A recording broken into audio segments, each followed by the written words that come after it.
Walladzi nazzala minas sama'i ma'an biqadarin fa ansharna bihi baldatan maita kadzalika tukhrajun. Dan dialah yang menurunkan air dari langit menurut ukuran yang diperlukan. Lalu dengan air itu kami hidupkan negeri yang mati, negeri yang tandus. Jadi Allah umpamakan seperti suatu negeri yang tandus, kemudian Allah turunkan hujan sesuai kadarnya, maka negeri yang tandus ini menjadi subur. Seperti itulah kamu akan dikeluarkan dari kubur. Makanya dahulu ada namanya hari Yaumul Khuruj, hari di mana kita akan keluar. Nah, keluarnya kita saat itu seperti tanah yang tandus yang kemudian disirami air ataupun disirami hujan. Kadzalika takhrujun. Seperti itulah nanti kata Allah, kalian akan bangkit dari kubur. Ini kan Al-Quran mengajak kita untuk berpikir logis Bapak Ibu. Karena hari ini ada orang yang mengatakan pembahasan akidah itu tidak bisa dilogiskan, tidak bisa diilmiahkan. Kata siapa itu? Kata guru Gembul. Pernah dengar Bapak Ibu? Yang kemarin debat dia. Tak bisa diilmiahkan akidah itu. Tapi Al-Quran itu mengajak kita untuk berpikir. Makanya namanya ada hukum kausalitas sebab akibat. Tema kita pagi ini tentang logika Al-Quran dalam menjelaskan hari berbangkit. Logika Al-Quran menjelaskan tentang hari berbangkit. Banyak sekali ayat-ayat Al-Quran yang menjelaskan kepada kita seperti apa nanti kita akan berbangkit. Itu dapat kita tengok di banyak ayat akan kita bacakan nantinya, yaitu Allah Subhanahu wa taala mengajak manusia untuk berfikir bagaimana Allah Subhanahu wa taala dengan mudah menciptakan kita kembali. Kenapa pembahasan ini penting kita angkat? Karena ada orang yang berpikiran mustahil rasanya hari berbangkit itu ada. Mengapa mustahil?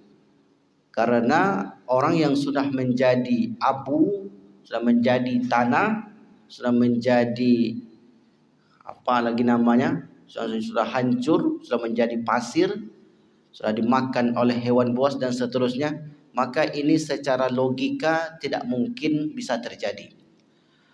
Nah, sebenarnya kalau secara keimanan apa saja akan bisa Allah ciptakan. Karena dalam kajian kita atau kajian yang lain, kajian sifat 20 akidah yang diajarkan oleh para ulama terdahulu, ada salah satu sifat Allah itu Al-Qudrah, maha kuasa, Al-Iradah, maha berkehendak, Al-Alim, maha mengetahui. Jadi kalaulah kita pelajari sifat-sifat ini dengan baik, kita pahami dengan benar, maka sesungguhnya tidak ada sesuatu pun di dunia ini yang mustahil bagi Allah Subhanahu wa taala. Dan Allah kisahkan banyak cerita di Al-Quran yang beberapa kali kita sebutkan, seperti kisah Nabi Uzair. Kisah Nabi Uzair, seorang nabi yang diwafatkan oleh Allah selama 100 tahun, kemudian hidup kembali. Seperti Nabi Isa alaihissalam yang Allah angkat, kemudian di akhir zaman akan Allah turunkan. Nah, secara akal manusia ini memang tidak bisa diterima. Tetapi Allah Subhanahu wa taala yang maha kuasa tadi, apa saja mampu ia lakukan. Inilah menjadi sebab Bapak Ibu, seorang kafir Quraisy Mekah yang bernama As bin Wa'il. Ada seorang namanya di kota Mekah itu As bin Wa'il. As bin Wa'il ini ketika didakwahkan kepada mereka tentang hari kiamat, hari berbangkit, ada balasan dari kehidupan di dunia ini, tiba-tiba As bin Wa'il ini datang menemui Nabi Muhammad. Sebenarnya dia kedatang itu untuk mengejek. Kenapa? Karena As bin Wa'il itu membawa tanah, membawa abu orang-orang yang sudah meninggal. Kalau kita meninggalkan dimakan tanah, tinggallah tulang-tulang ataupun pasir-pasir yang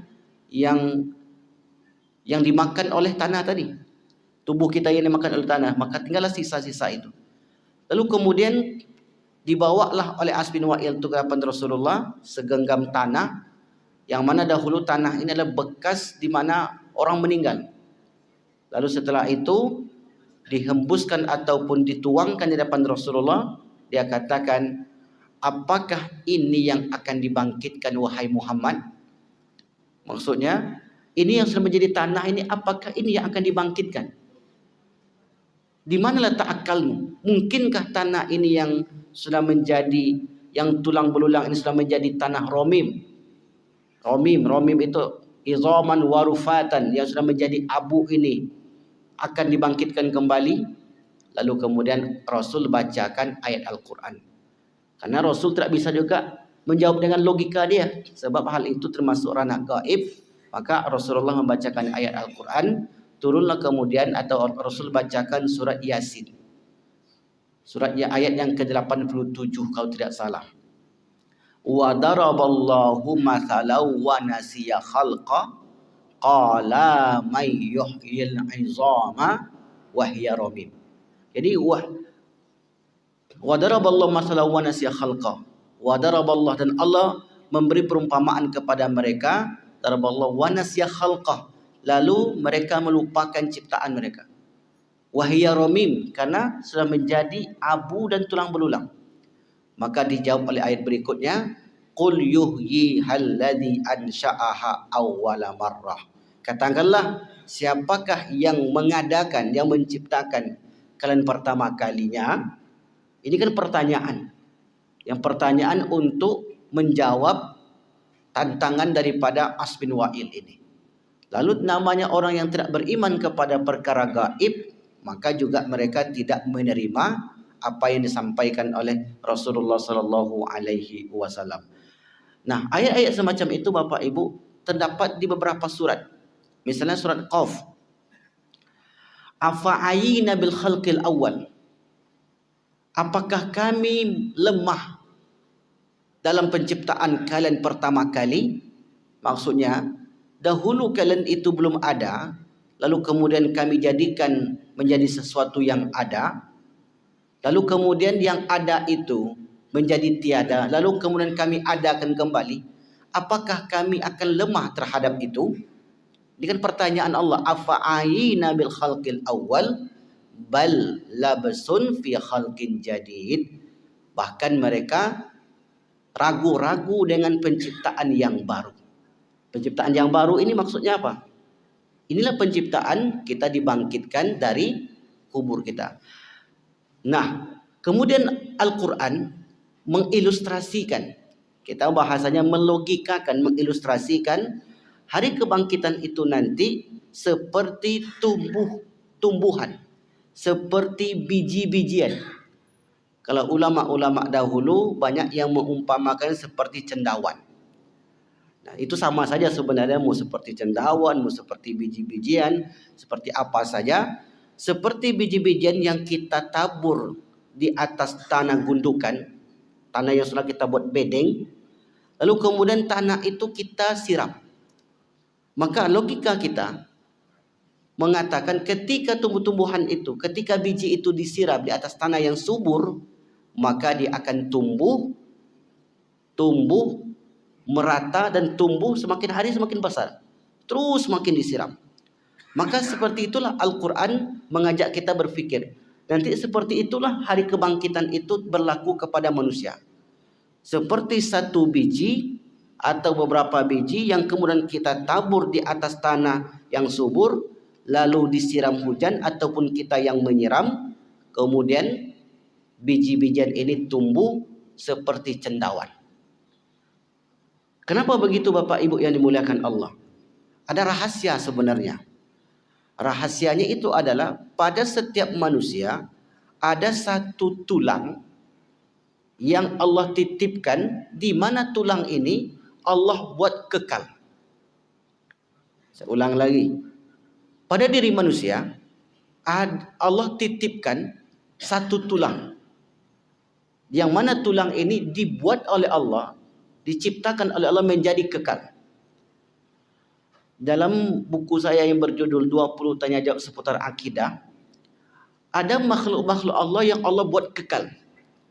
Allah yang mengekalkan. Kalau Allah itu kekal al-baqa, wujud, qidam, baqa. Allah itu bersifat baqa, zatnya yang kekal. Itu bedanya. Kan sama-sama kekal Ustaz. Surga, neraka itu kekal tuh Bapak Ibu. Surga neraka itu tak akan ada habis. Khalidina fiha abada. Kekal selama-lamanya. Berbeda dengan pernyataan Agus Mustafa. Ada yang kenal dengan Agus Mustafa? Seorang wartawan menjadi ustadz, kemudian mengatakan, surga neraka itu tidak kekal. Adam itu bukan manusia pertama. Itu judul bukunya. Azab kubur itu tidak ada. Jadi bagi dia azab kubur itu adalah azab psikologi. Bayangkan tuh Bapak Ibu. Kenapa? Ya logikanya tadi. Nggak mungkin kan? Ini kata dia, nggak mungkin. Orang yang sudah menjadi abu, sudah menjadi tulang, sudah menjadi air. Masa itu yang diazab? Kalau memang azab kubur itu ada himpitan kubur, apa yang mau dihimpit? Orang sudah menjadi abu. Abu sakit nak kalau dihimpit? Ini logika dia. Maka dibawakan juga kepada logika akhirat. Surga dan neraka itu tidak kekal. Adam itu bukan manusia pertama. Nah, apakah dia mencari sensasi atau wallahu a'lam bishawab? Yang jelas begitulah yang kita ketahui. Nah, akhirnya kemudian ternyata kajian orang ini juga banyak diminati. Jadi apa-apa kajian itu diminati, banyak peminatnya. Yang bagus diminati, yang tak bagus pun diminati. Apalagi yang aneh-aneh itu banyak peminatnya Bapak Ibu. Dulu ada namanya Ujang Bustami. Kalau sini Wandi Bustami. Ujang Bustami. Ada Bapak tengok tuh. Yang menangkap jin lah, menangkap jenglot lah. Rupanya kalau orang kita ni Pak senang yang begitu. Menangkap-menangkap yang unik-unik itu senang, banyak penontonnya. Kalau di Facebook itu 3 tahun yang lalu, 4 tahun yang lalu, itu sampai 35.000 yang live. Bayangkan tuh Bapak Ibu. Saking penasarannya orang yang perkara seperti itu. Nah, tapi sekarang hilang. Karena semacam itu hanya mampu bertahan sebentar saja. Nah, maka oleh karena itu Al-Quran banyak mengajak kita berpikir. Agama Islam ini bukan agama yang tiba-tiba kalian harus percaya, tidak. Karena kepercayaan kita didasari dengan data-data ilmiah.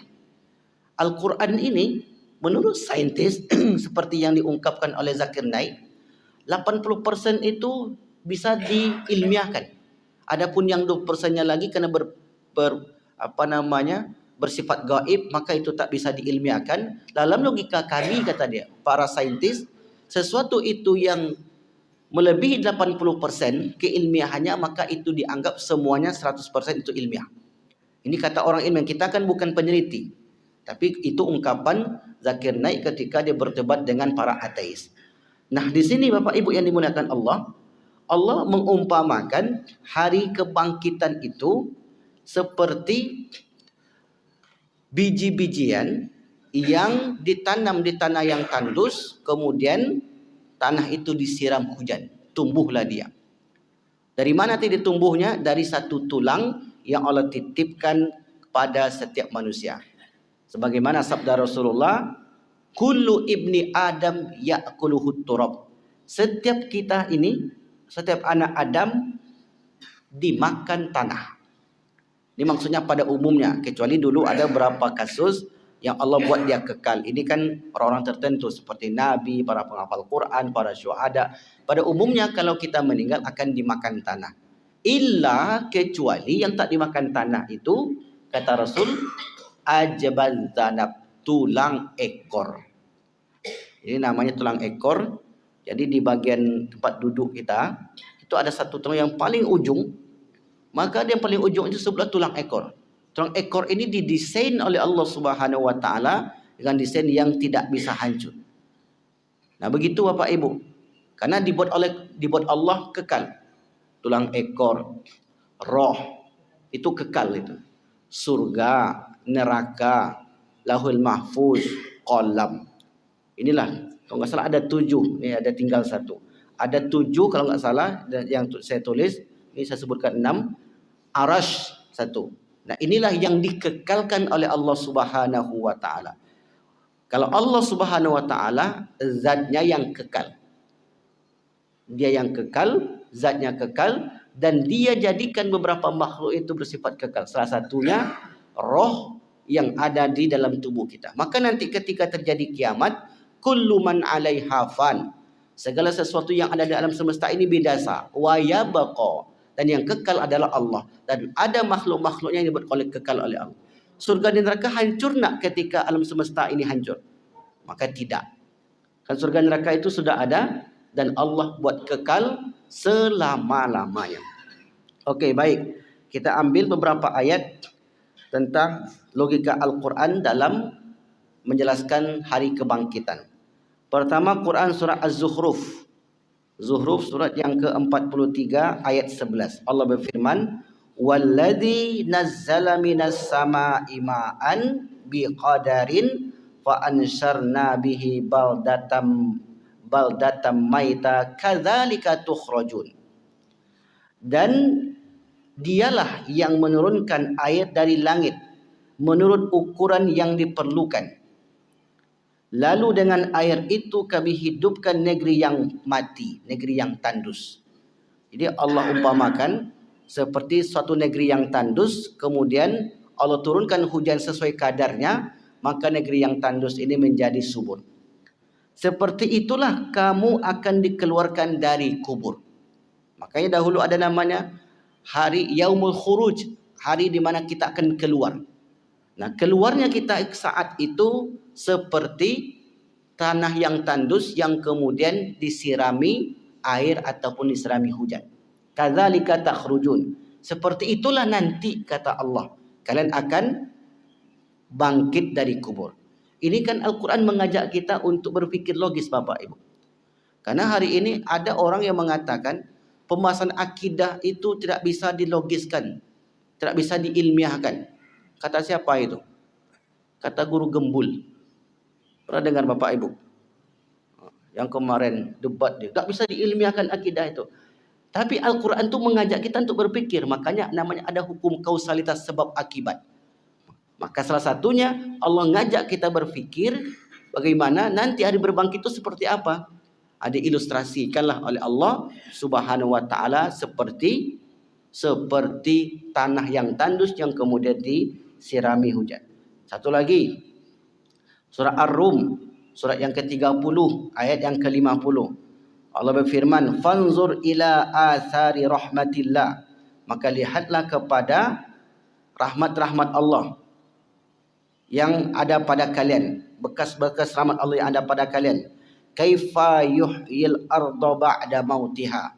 Bagaimana Allah Subhanahu wa taala menghidupkan bumi yang sebelumnya mati, bumi yang tandus. Inna dzalika la muhyil mauta. Sesungguhnya hal itu benar-benar akan dihidupkan sesuatu yang mati. Wa huwa ala kulli syai'in qadir. Dan Allah terhadap sesuatu sangat mampu. Maksudnya Allah itu mampu untuk melakukan apa saja. Dalam ayat yang lain, Al-A'raf, ayat yang surat yang ke-7, ayat yang ke-57. Wa huwallazi, dan dialah yang yursilur riyah, yang mengirimkan angin. Karena kenapa angin disebut? Karena sebelum hujan datang akan ada angin, dihembus oleh angin. Yursilur riyaha busyron, sebagai kabar gembira, baina yaday rahmah, yang di antaranya ada rahmat Allah. Hatta idza aqallat sahaban, sehingga awan itu menjadi menyatu, saat menumpuk ke satu tempat, siqalan yang tebal, suqnahu, kami airi, li baladin mayyitin, terhadap bumi yang tandus, bumi yang mati, fa anzalna bihi al-ma'a, lalu kami turunkan dengannya air, fa akhrajna bihi, kami keluarkan dengannya min kulli samarat, dari segala tumbuh-tumbuhan. Mungkin Bapak Ibu pasti terbayang kalau setelah tersebut tumbuh-tumbuhan yang disiram. Setiap hari kita rawat, kita siram, kita rawat terus, kita beri pupuk dan seterusnya. Nah, seperti apa tumbuh-tumbuhan itu tumbuhnya? Maka seperti itulah kata Allah, kadzalika nukhrijul mauta. Maka seperti itulah kami akan keluarkan kematian itu. Kami keluarkan kalian yang sebelumnya sudah mati, sudah tidak menjadi manusia la'allakum tadzakkarun. Mudah-mudahan kalian berfikir terhadap apa yang kami lakukan ini. Bapak Ibu yang dimuliakan Allah Subhanahu wa taala. Nah, kita tengok pula hadis Rasulullah sallallahu alaihi wasallam. Atau kita ambil satu lagi ayat Al-Qur'an. Ini memang Allah ceritakan kisah Nabi Uzair tadi. Surat Al-Baqarah, surat yang kedua ayat 259 dan 260. Au kalladzi marra. Ini perumpamaan juga. Au kalladzi marra, atau seperti seseorang yang berjalan ala qaryatin, di suatu negeri. Orang ini namanya Uzair, menurut kesepakatan para ulama, negeri itu namanya negeri Palestina. Terjadi di zaman dahulu sebelum Nabi Muhammad diutus. Khawiyatun ala urushiha. Khawiyatun ala urushiha. Bagian atasnya itu sudah hancur luluh, sudah kosong. Ala urushiha. Jadi negeri itu kan ada rumah-rumah itu ada atapnya. Atapnya itu sudah hancur luluh. Seperti apa Bapak Ibu nengok Gaza hari ini hancurnya, maka seperti itulah dulu hancur. Logika kita sekarang Bapak Ibu, masih mungkin tak Gaza itu akan hidup kembali? Bangunannya itu akan seperti dahulu lagi? Mungkin sebagian orang berpikir, kalau nengok begini butuh ratusan tahun baru kemudian Gaza itu bisa makmur seperti dahulu lagi. Saking parahnya. Sebenarnya kan kita mengungkapkan itu karena saking parahnya kondisi di Gaza hari ini. Hampir seluruh Gaza itu rata. Termasuklah terakhir di mana pemimpin Hamas yang bernama Sinwar itu meninggal. Kan ditembak dengan tank Bapak Ibu. Dan rumah-rumah di sana, ya rumahnya bentuk flat, itu gedung-gedung, kemudian itulah satu saja yang tembakkan maka hancurlah semuanya. Maka dahulu negeri itu juga Palestina juga sama. Siapa yang menghancurkan ketika itu? Dihancurkan oleh seorang pemimpin zalim yang bernama Bukhtun Nasr. Nah, yang menghancurkan Yahudi itu bukan orang Islam ketika itu Bapak Ibu. Tapi yang menghancurkan adalah para penyembah paganisme. Penyembah paganisme itu penyembah berhala. Maka saya berpikir Bapak Ibu, bisa jadi nanti yang akan menghancurkan Yahudi itu bukan orang Islam saat ini. Tapi bisa jadi orang-orang yang agama lain yang ikut berperang di situ. Ini logika saya saja yang berpikir. Karena dahulu Yahudi itu bukan umat Islam yang membantai Bapak Ibu, tetapi dihancurkan oleh Bukhtun Nasr. Ini kisahnya di sini. Dan kisah lainnya tengok di Quran surat yang ke-17. Surah Al-Isra ayat 5 sampai ayat 7. Di situlah cerita di mana dulu Israel itu dimusnahkan oleh Bukhtun Nasr. Maka yang diceritakan dalam ayat ini ada seorang nabi bernama Uzair. Qala, Uzair berkata, anna yuhyi hadhillahu ba'da mautiha.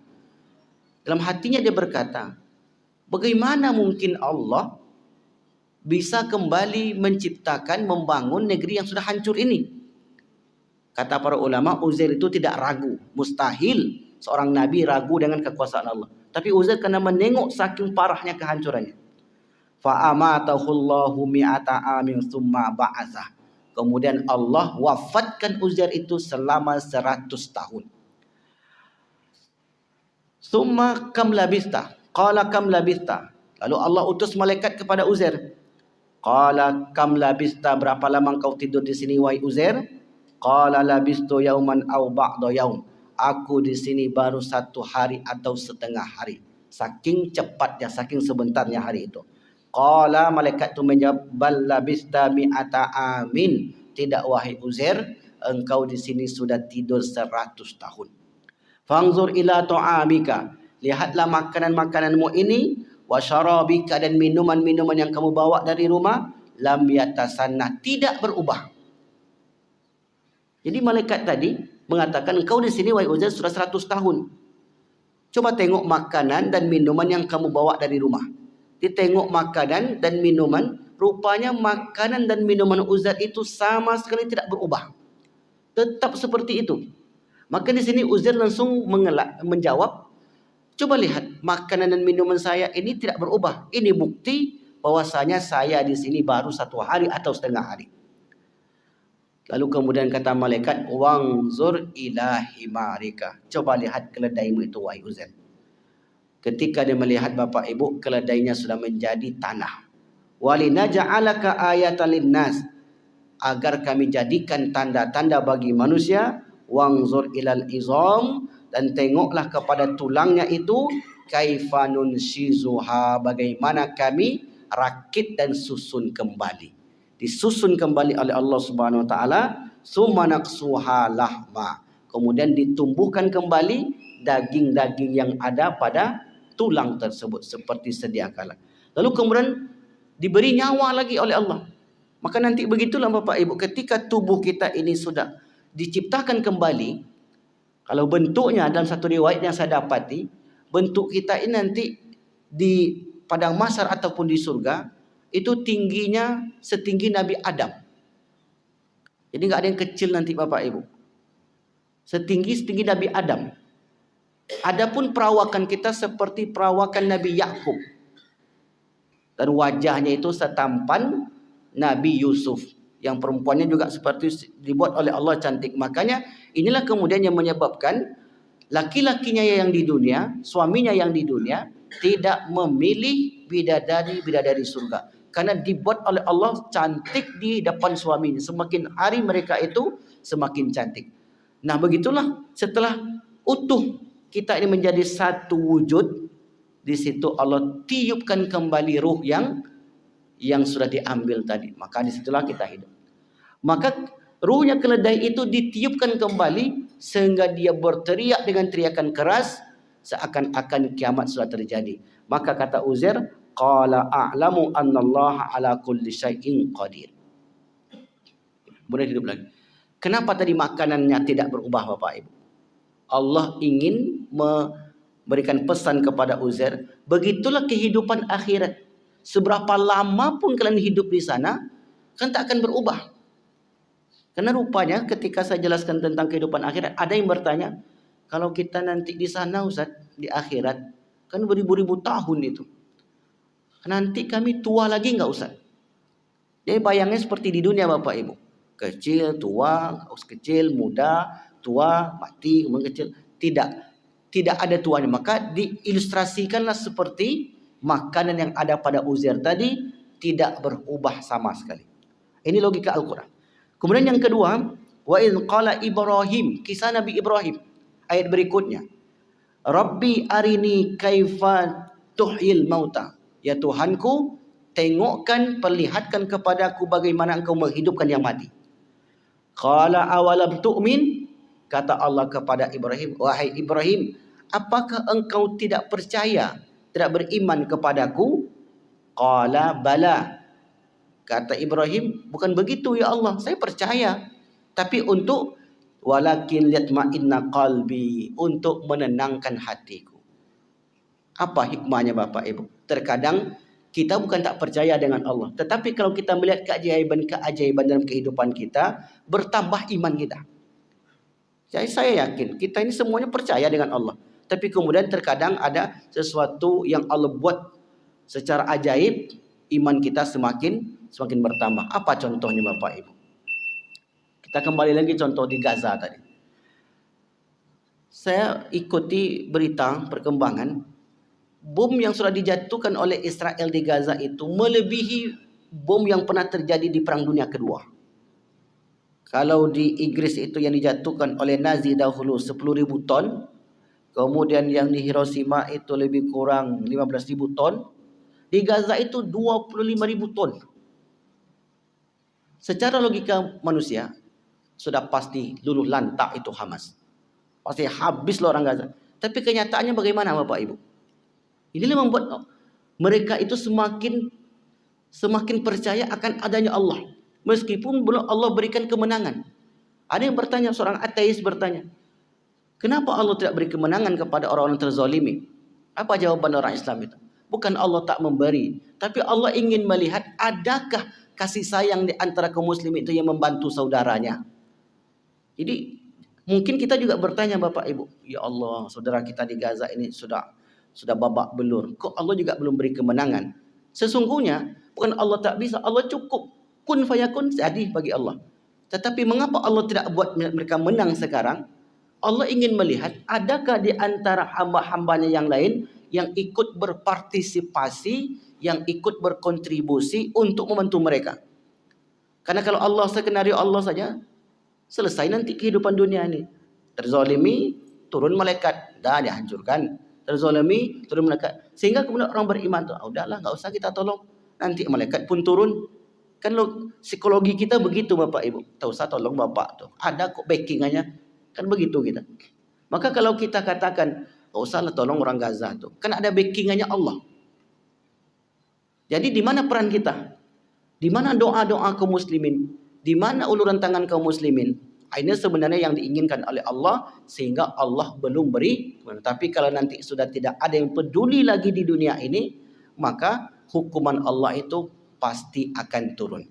Nah, Nabi Ibrahim itu ditanya oleh Allah, kau nak yakin wahai Ibrahim? Bukan begitu ya Allah, saya yakin, tapi untuk menenangkan jiwaku. Lalu kata Allah, qala fakhudh arba'ata minat tayr, ambil 4 ekor burung.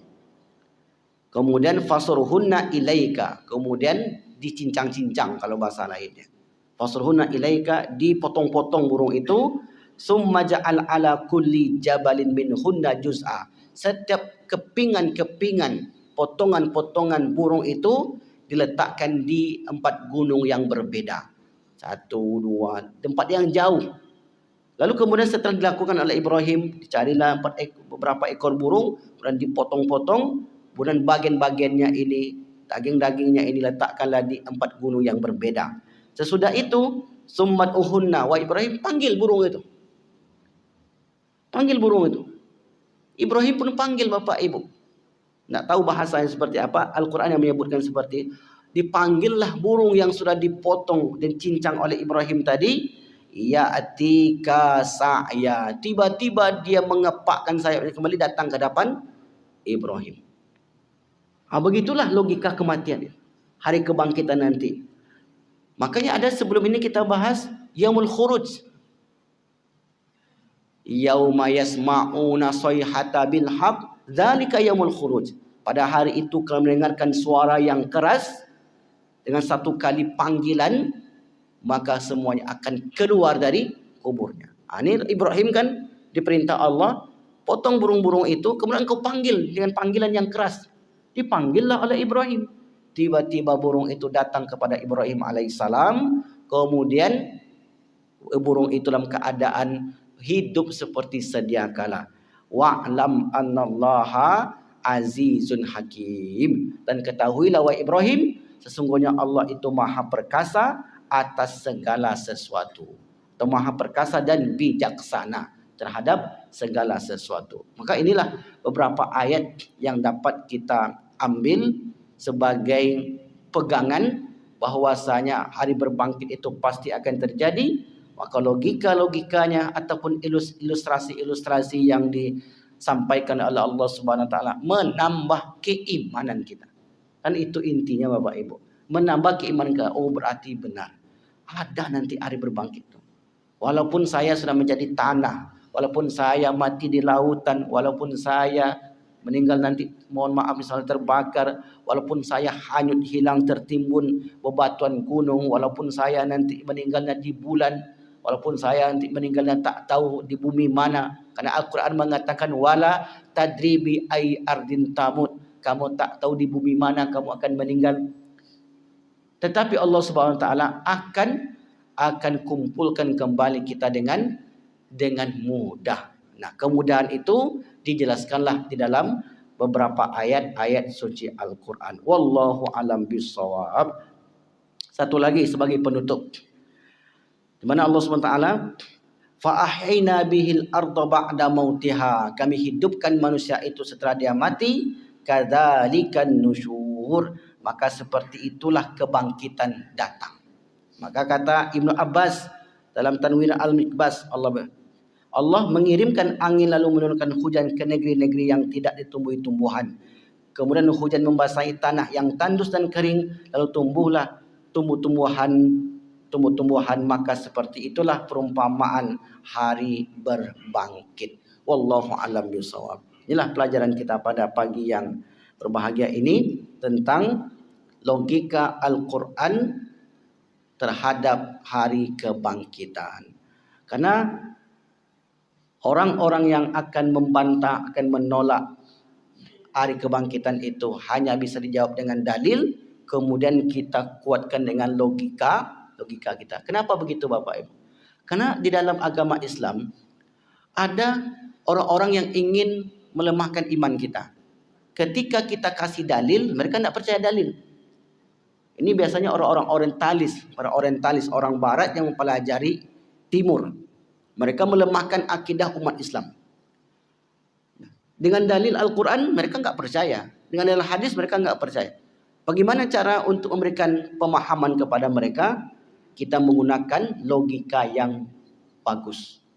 Logika yang disusun dengan premis-premis, mukadimah sehingga menjadi kesimpulan yang bisa dinalar dengan baik. Wallahu a'lam bishawab.